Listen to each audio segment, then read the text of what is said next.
नमस्कार दोस्तों, Mauni official voice में आपका स्वागत है। आज की कहानी है बूढ़े ससुर ने अपनी पत्नी की हालत देख बहू को मार मार कर मुंह लाल कर दिया।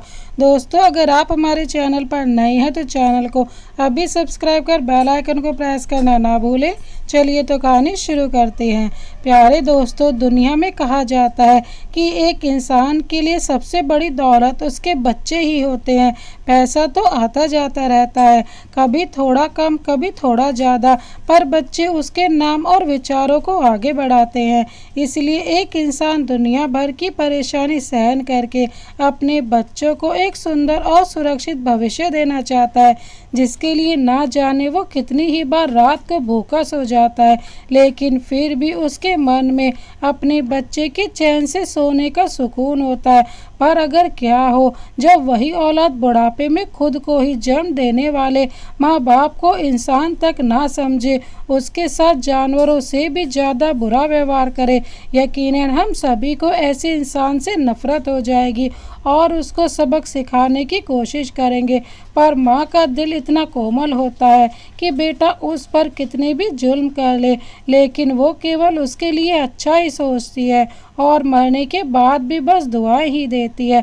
प्यारे दोस्तों, ये कहानी एक ऐसी माँ रमा की है जो अपने बेटे बहू के प्यार में रेलवे स्टेशन पर कुली का काम करने से भी पीछे नहीं हटी, लेकिन बच्चों के प्यार में कुछ भी नहीं बोल पाई। पर हद तो तब हो गई जब वो अपनी ही माँ को जानवर भी नहीं समझते थे।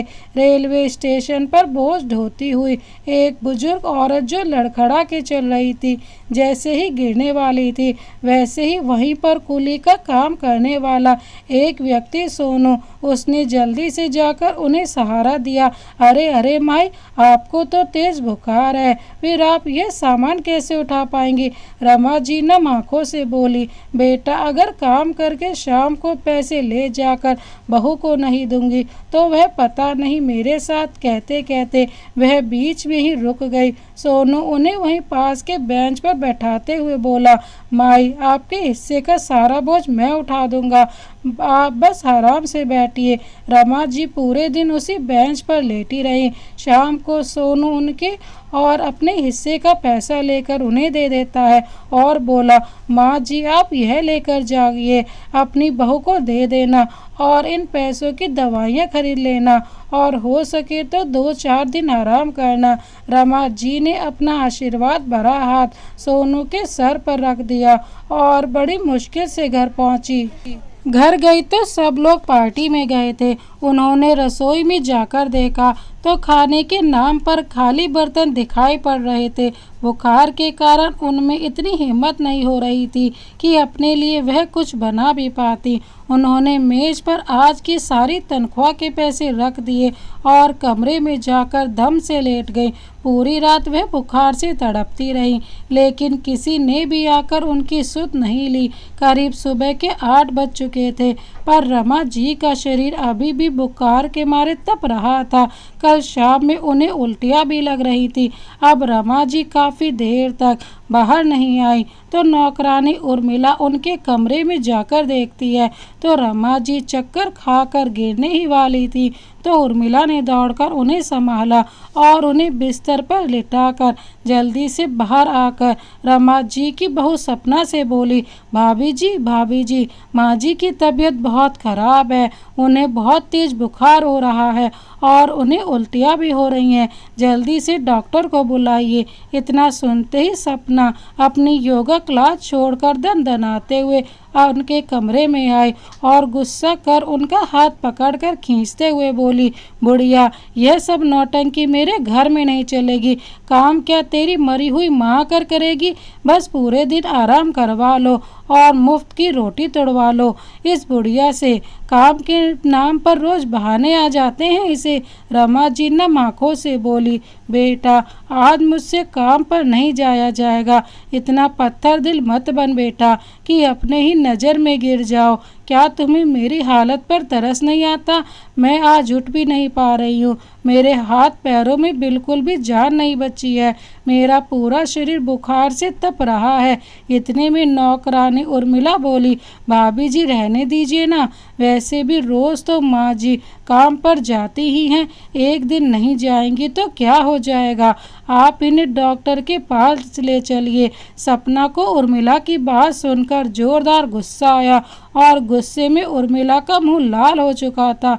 सपना अब गुस्से में उर्मिला को एक जोरदार थप्पड़ लगा देती है और बोलती है, नौकरानी हो तो नौकरानी की तरह रहो, समझी? अपनी औकात में रहो।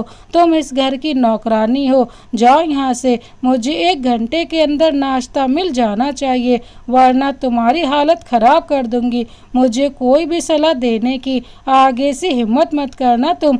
और आप अब उठिए। इतना बोलकर सपना उन्हें गुस्से में कमरे से लगभग घसीटते हुए लाई और हाथ पर 2 रोटियां रखकर बोली, भूख लगे तो खा लेना।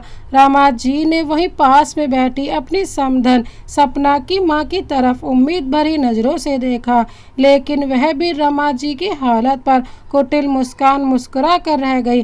रमा जी आंखों में आंसू लिए वहां से चली गई।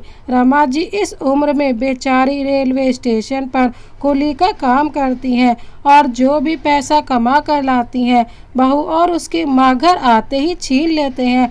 आज फिर से रमा जी रेलवे स्टेशन पर कुली का काम करने के लिए जाती हैं और वहीं पर उनकी तरफ पीठ किए खड़े एक बुजुर्ग से बोली, बाबूजी लाइए आपका सामान, मैं रिक्शा तक ले जाती हूँ। उस बुजुर्ग आदमी ने आवाज़ सुनते ही तुरंत पलट कर देखा तो उसके पैरों तले जमीन खिसक गई, क्योंकि वह कोई और नहीं उनकी ही पत्नी रमा जी थी। पति को सामने देखा तो रमा जी फूट फूट कर रोने लगी। वहीं पास में खड़े सोनू ने उन्हें कहा, अरे माँ जी आप क्यों रो रही हैं? चलिए बाकी के पैसेंजर भी कुली के लिए आवाज़ लगा रहे हैं। रमा जी के पति लखन जी बोले, क्या आप इन्हें जानते हैं? जी बाबूजी, यह माँ जी रोज हमारे साथ कुली का काम करती हैं। दोस्तों, इतना सुनते ही लखन जी का गुस्सा 7वें आसमान पर पहुंच गया था। वो बहुत ही गुस्से में थे। वे एक ही पल में सारा माजरा समझ गए और सबसे पहले अपनी पत्नी को डॉक्टर को दिखाया और उनका हाथ पकड़कर घर ले आए। रमा जी ने जैसे ही घर में प्रवेश किया, उनको जल्दी घर आया देखकर उनकी बहू का माथा ठनक गया और गुस्से में रमा जी के बालों को पकड़कर बोली, बुढ़िया तुझे बड़े हराम की खाने की आदत पड़ गई है। पूरे दिन बस कुछ न कुछ खाने को चाहिए। और हाँ, आज के पैसे कहाँ हैं? कि तभी अचानक अपने गाल पर चटाक की आवाज़ से सपना को दिन में तारे नजर आ गए। सपना की माँ जो अभी तक शेरनी बनकर बैठी थी, वह लखन जी को देखकर चुपचाप हो गई और एक किनारे घबराकर खड़ी हो गई। सपना लड़खड़ाती आवाज में बोली, बाबूजी बाबूजी आप यहाँ कैसे? कि दूसरे तमाचे से सपना जमीन पर जा गिरी। लखन जी ने कहा, मेरे संस्कार ऐसे नहीं है कि मैं किसी औरत पर हाथ उठाऊं। तेरी सास को मैं घर की लक्ष्मी मानता हूँ और तुझे भी, लेकिन तूने लक्ष्मी का नहीं कुलक्ष्मी का काम किया है। तो बहू नहीं है, डायन है डायन। इसीलिए मुझे तुझ पर हाथ उठाने में कोई शर्म नहीं, कोई हया नहीं। मैंने कोई गलत नहीं किया, कभी भी किसी औरत पर आज तक हाथ नहीं उठाया, लेकिन तुम्हारी इस बदसलूकी को देखते हुए मुझे ऐसा करना पड़ा। हिम्मत कैसे हुई तुम लोगों की मेरी पत्नी के साथ ऐसा करने की? हिम्मत कैसे की तुमने? तुम्हारे अंदर का जमीन मर गया है क्या? खुद माँ बनने वाली हो और एक माँ के साथ ऐसा सलूक कर रही हो, शर्म नहीं आती तुम्हें? अरे मैं मरा नहीं हूँ और अपनी पत्नी का भरण पोषण, उसके आत्मसम्मान की रक्षा मैं खुद कर सकता हूँ। तुम्हारी हिम्मत भी कैसे हुई मेरी पत्नी के साथ इस तरह का व्यवहार करने की? इतने में वहाँ बेटा भी आ गया और बोला, पापा रिटायर्ड होते ही क्या सारी तमीज भूल गए हैं क्या आप? भूलिए मत, आप मेरे घर में खड़े हैं तभी पीछे से लखन जी की बड़ी बहू नेहा ने एक जोरदार तमाचा अपने देवर के गाल पर जड़ दिया। दरअसल लखन जी की 3 बहुएं हैं, उनमें से सबसे बड़ी नेहा है जो कि बहुत ही संस्कारी है। वह अपने पति और ससुर के साथ रहती है, वह भी लखन जी के साथ ही आई थी। उसने कहा, खबरदार अगर एक शब्द भी मुंह से निकाला, माँ बाबूजी के बारे में कहा तो तुम दोनों के हलक से तुम्हारी जुबान खींच लूंगी। क्या कहा था तुमने कि तुम माँ बनने वाली हो? तुम्हें माँ जी की सलाह मशवरा की जरूरत है, पर तुमने माँ जी का यह हालत कर दिया। ऐसा कहते हुए नेहा ने गुस्से में सपना को एक झन्नाटेदार थप्पड़ रख दिया। भाभी, हद में होकर बात कीजिए, आप बड़ी हैं, इसका मतलब यह नहीं कि कुछ भी बोलेंगे। अगर सपना ने उनसे 2 पैसे का काम करवा कर मेरा हाथ बटाने की कोशिश की तो इसमें क्या गलत है? लखन जी का गुस्सा अब 7वें आसमान पर पहुंच चुका था। लखन जी ने आगे बढ़ते हुए एक जोरदार तमाचा बेटे के गाल पर जड़ दिया और बोले, तुम लोगों ने जो मेरी पत्नी के साथ यह दुर्दशा की है ना, उसकी सजा भुगतने के लिए अब तैयार रहना। अब तुम देखना एक बाप तुम्हारे साथ क्या करता है।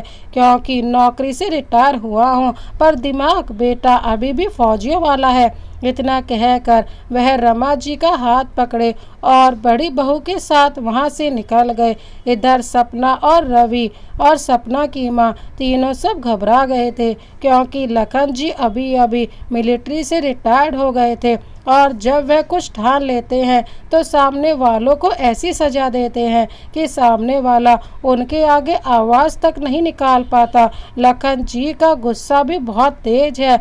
लखन जी अपने सख्त फैसले के लिए पूरे गांव में मशहूर थे। उनके सामने खड़े होने की हिम्मत उनके परिवार तो क्या, पूरे गांव में किसी की नहीं थी। जब लखन जी अपनी बात पर अड़ जाते थे तो गांव के पंचों को भी अपना फैसला बदलना पड़ता था।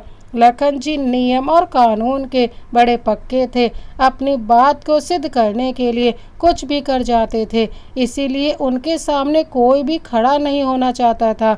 दरअसल बात कुछ महीने पहले की थी। लखन जी अपनी छुट्टियों में घर आए हुए थे, अपने रिटायरमेंट की सारी प्लान अपने पत्नी के साथ कर रहे थे।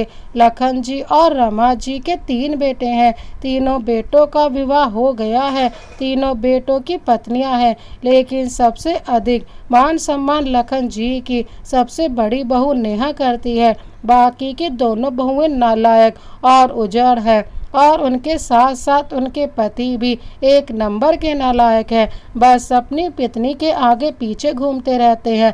बस बड़ा बेटा और बड़ी बहू यही दोनों समझदार थे। इन्हीं के भरोसे तो लखन जी अपनी पत्नी को छोड़कर अपने काम पर गए हुए होते थे। उनके जीवन में सब कुछ अच्छा चल रहा था, लेकिन एक दिन सपना और उसके पति ने मिलकर यह सोचा कि सपना माँ बनने वाली है तो सेवा करने के लिए कोई ना कोई नौकरानी तो चाहिए। इससे अच्छा है माँ को बुला लेते हैं, माँ यहाँ आएगी तो सेवा करेगी और फ्री का सब काम कर देगी, नौकरानी का पैसा भी बच जाएगा। अपनी माँ को नौकरानी की तरह काम करवाने के लिए बहू बेटों ने ऐसा घटिया प्लान बनाया था। लखन जी को फ़ोन किया और बताया कि सपना माँ बनने वाली है। चूँकि सपना पहली बार माँ बन रही है तो उसे उसका कोई भी अनुभव नहीं है।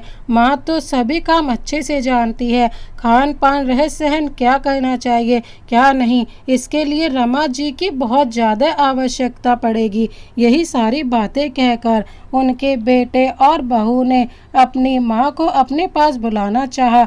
ये बातें सुनकर बेटा अपने पिता को भावुक कर देता है और जब दादा बनने की खुशखबरी मिलती है तो लखन जी भी बहुत खुश होते हैं और यह खबर अपनी पत्नी रमा जी को भी सुनाते हैं। रमा जी भी यह सुनकर बहुत खुश होती हैं कि चलो बेचारे बहू अकेली है, माँ बनने वाली है, मैं उसका कुछ मदद कर दूंगी। इन्हीं सब वजह से लखन जी अपनी पत्नी को अपने बेटे के पास भेजने के लिए तैयार हो जाते हैं। सपना बोली, ठीक है मम्मी जी को भी अभी बुला लेते हैं और जब मेरी तबीयत संभल जाएगी तो मैं अपनी माँ को बुला लूँगी। रवि बोला, तुम्हारी जो मर्जी आए करो, अब क्या था। रमा जी भी खुशी खुशी अपने बहू बेटों के पास उनके घर चली आती है। रमा जी अपने मन में बहुत सारे सपने संजो कर आती हैं कि बहू बेटों के साथ अच्छे से समय बिताऊंगी। बहरहाल रमा जी ने घर के कामों को करना शुरू कर दिया और काम था कि खत्म ही नहीं हो रहा था। हर रोज की बात हो गई थी। सपना अपने दोस्तों को बुलाती, हंसी मजाक करती और उनके लिए चाय नाश्ता रमा जी बनाती थी। घर का एक एक काम वो उनसे करवाती थी, ऊपर से 4 बातें भी सुनाती थी। कुछ समय बीता। रमा जी ने 2 महीने कैसे बिताए यह उनका हृदय ही जानता था। कुछ वक्त बाद सपना की माँ भी वहाँ आ गई। फिर क्या था, सपना अपनी माँ के सामने अपनी सास की बेइज्जती कर देती थी। उस घर में रमा जी के साथ नौकरानियों से भी बदतर व्यवहार होने लगा। यह सब रमा जी से बर्दाश्त नहीं हुआ तो उन्होंने नेहा को फ़ोन करके सारी बात बताई। नेहा ने रमेश को फ़ोन करके सारी बात बताई। रमेश ने अपने पिता लखन जी को फ़ोन करके कहा, बाबूजी अब आप माँ को बुला लीजिए, सपना की माँ आ गई है। इतने छोटे से घर में सबका एक साथ रहना सही नहीं होगा। पिताजी अगर मैं बोलूँगा तो रवि को अच्छा नहीं लगेगा। बेहतर है आप ही बात को समझिए और माँ को वहाँ से बुला लीजिए। लखन जी सब समझ गए और अगले ही दिन फ़ोन करके रवि को बोले कि अपनी माँ को वापस भेज दो, मुझे यहाँ अकेले रहने में दिक्कत हो रही है। लेकिन रवि ने माँ को 15-20 दिन के लिए पिता से रुकने की विनती की। मजबूरी में लखन जी को हाँ बोलना पड़ा, पर उन्हें क्या पता था कि वह माँ से रेलवे स्टेशन पर एक कुली का काम करवाएगा। यही सोचते सोचते लखन जी की आंखें भर आईं। जिस पत्नी के कपड़ों पर उन्होंने हल्का फुल्का सा भी दाग नहीं लगने दिया, आज उसे फटे कुचले कपड़ों में रेलवे स्टेशन पर कुली का काम करता देख उनका कलेजा फटा जा रहा था। रमा जी को ज़्यादा दुख ना हो इसीलिए उन्होंने अपने आंसू गिरने से पहले ही रोक लिया। लखन जी की आंखें आंसुओं से सराबोर हो गई थी। रमा जी वापस लौटकर अपने पति जी के पास आ गई। वहां से आने के बाद रमा जी की तबीयत अक्सर खराब रहने लगी थी। ना जाने क्या सोचती रहती थी। देखते ही देखते हंसते खेलते घर को ना जाने किसकी नज़र लग गई। एक रोज रमा जी को नींद में ही दिल का दौरा पड़ा और वह इस दुनिया को छोड़कर हमेशा हमेशा के लिए चली गई। तीनों बेटे भागे भागे गांव आए। क्रियाक्रम खत्म हुआ और शाम में पूरा परिवार एकत्रित हुआ। नेहा बोली, बाबूजी अब माँ जी भी नहीं है, आप अकेले कैसे रहेंगे, बेहतर होगा आप हमारे साथ चलिए। लेकिन बाकी की दोनों बहुओं ने झट से कहा, हाँ हाँ यही ठीक रहेगा। लखन जी बोले, नहीं नहीं बड़ी बहू, मुझे यहाँ अपनापन लगता है, यहाँ रमा की यादें हैं। रमेश जैसे ही कुछ कहने के लिए आगे बढ़ा, लखन जी ने हाथ के इशारे से उसे वहीं रोक दिया और बोले, मैंने भी दुनिया देखी है, कुछ अध्याय जिसका अनुभव नहीं था वह भी जाते जाते रमा मुझे सिखा गई। तुम्हारी माँ अब लौट कर नहीं आएगी, उसकी कुछ चीज़ें मेरे पास है जिसे अब मैं संभाल नहीं पाऊँगा। बेहतर होगा तुम तीनों मिलकर उसे बांट लो। लखन जी ने अपने कमरे में गए और अपनी अलमारी खोली। उसमें से एक पीले रंग का मखमल का कपड़ा निकाला जिसमें एक चंद्रहार, चंदी वाली पायल और एक सोने की घड़ी थी और कुछ चैन, छोटे मोटे जेवरात थे। जैसे ही लखन जी ने सामान नीचे रखा सब उस पर लपक पड़े। मंझली बहू रीना ने झट से वह हार उठाया और बोली, मम्मी जी ने मुझे इसके बारे में बताया था, वह मुझे यही देना चाहती थी। रवि ने झट से सोने की घड़ी उठाई और बोला, हाँ माँ भी सपना को यही घड़ी देना चाहती थी। सपना बोली, यह पैरों की हंसली मैंने मम्मी जी से मांगी थी, अब क्या था। सब अपनी अपनी इच्छा बताने लगे। लखन जी बोले, यह चंद्रहार और यह घड़ी रमा को बहुत पसंद था। वह जब भी अलमारी खोलती थी इसे बड़े प्यार से देखती थी, पर इन दो चीज़ों को मैं 3 हिस्सों में कैसे बांट दूं। इतने में सब एक दूसरे का मुंह देखने लगे। लखन जी का मंझला बेटा रितेश झट से बोला, बाबूजी, यह हार तो माँ रीना को देना चाहती थी। छोटे बेटे ने भी अपनी बात कही। लखन जी चिंता में पड़ गए कि अब वह बड़ी बहू को क्या दे। शायद उनके मन के भाव को नेहा ने भाप लिया और वह आगे बढ़कर बोली, बाबूजी, आप मेरे बारे में सोच रहे हैं ना। लखन जी ने उम्मीद भरी नज़रों से नेहा को देखा। नेहा बोली, यह हार रीना को और यह घड़ी और पैरों की हंसली सपना को दे दीजिए। देवर जी भी तो कह रहे हैं कि यह माँ जी की इच्छा थी। लखन जी बोले, पर बड़ी बहू, तुम्हें मैं तुम्हारी सास के आशीर्वाद से कैसे वंचित रख सकता हूँ। तुम्हारी दोनों देवरानियां तो अपने अपने बारे में सोच रही हैं और तुम्हें खुश नहीं देना चाहती। नेहा बोली, बाबूजी, आपके पास एक बहुमूल्य निधि है जो माँ जी हमेशा मुझे देना चाहती थी। तब तक तो रीना बोली, बाबूजी, यह तो हमारे साथ धोखा होगा। आपने हमें दूसरी चीज़ों के बारे में क्यों नहीं बताया। सपना बोली, हाँ हाँ, आपने कहा बस इतना ही है और हम भी मान लिए। यह तो आप सरासर अन्याय कर रहे हैं। सबकी बातों को सुनकर लखन जी हैरान थे। नेहा मुस्कुराई और बोली, बाबूजी, माँ जी की बहुमूल्य निधि आप स्वयं हैं। जब वह कोलकाता में थी तब उन्होंने मुझसे कहा था, बहू, पता नहीं आगे के जीवन में क्या होने वाला है, पर मुझे संकेत मिल रहा है तो मैं अपनी जिम्मेदारी तुम्हें देती हूँ। मेरी सबसे बड़ी जिम्मेदारी है तुम्हारे बाबूजी, उनका देखभाल कर उन्हें अपने पिता की तरह सेवा करना।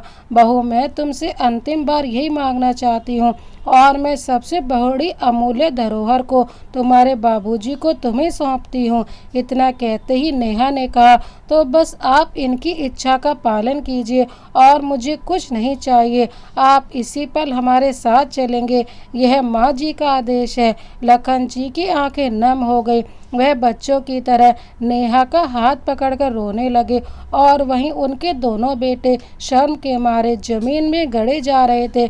जैसे ही रितेश कुछ कहने के लिए आगे बढ़ा, रीना ने हाथ पकड़कर पीछे खींच लिया और बोली, जब वह आगे बढ़कर उन्हें ले जाने को तैयार हो रहे हैं तो तुम मत बोलना।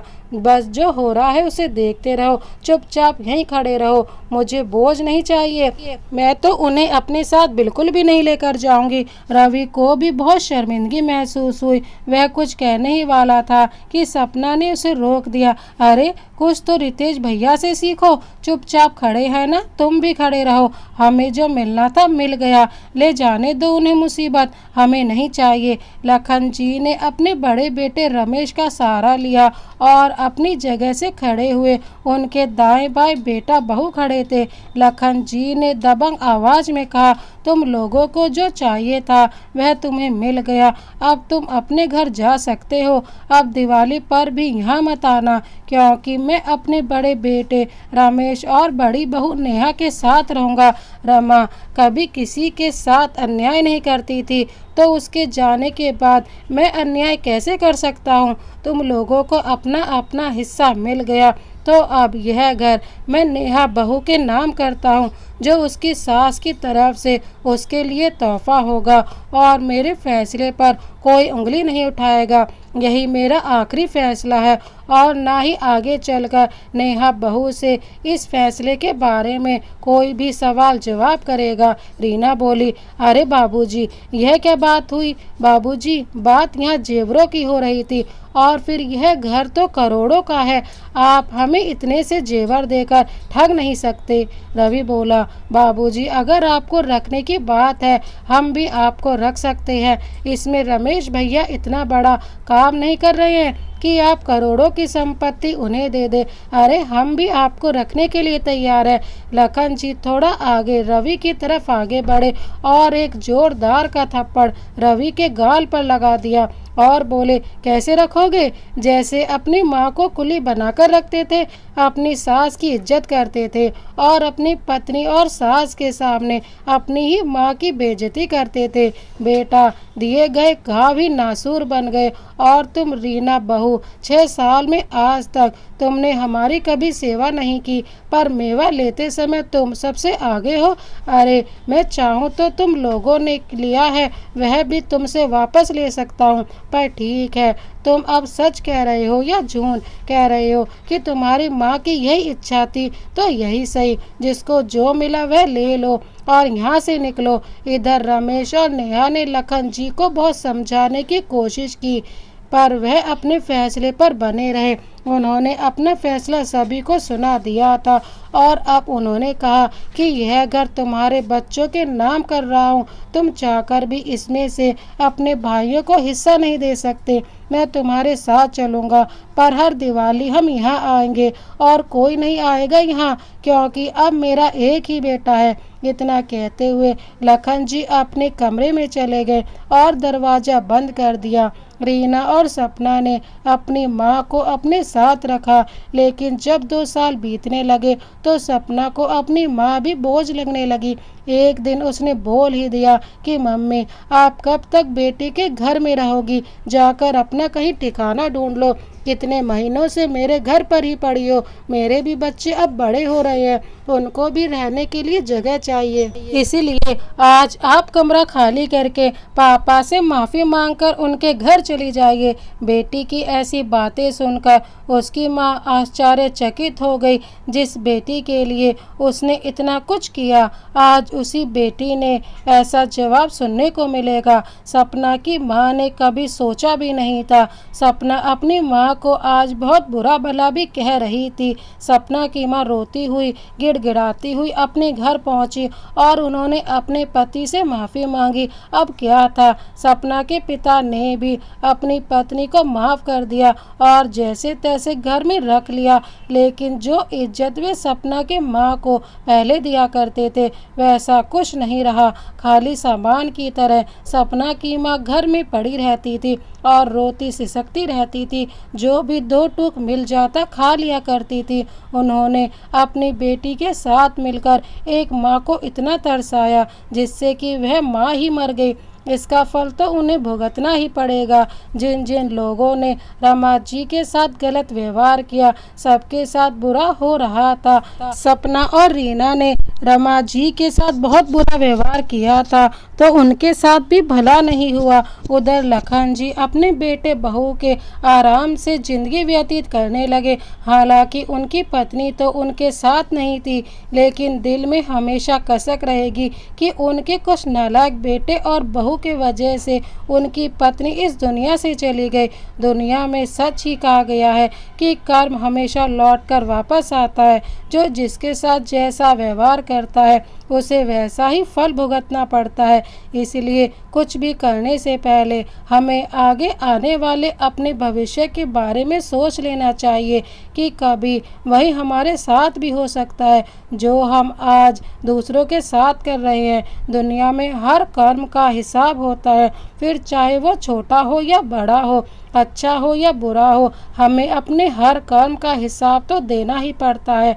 हमें अपने तो क्या, किसी अनजान बुजुर्ग का भी कभी भी दिल नहीं दुखाना चाहिए, क्योंकि बुजुर्गों के दिल से निकले हुए आशीर्वाद से इंसान दुनिया की हर खुशी पा लेता है। और अगर अपने बुजुर्गों को परेशान करता है तो उनके दिल से निकली बद्दुआ से इंसान जिंदगी भर ही नहीं, मरने के बाद भी अपने कर्मों की सजा को भुगतता रहता है।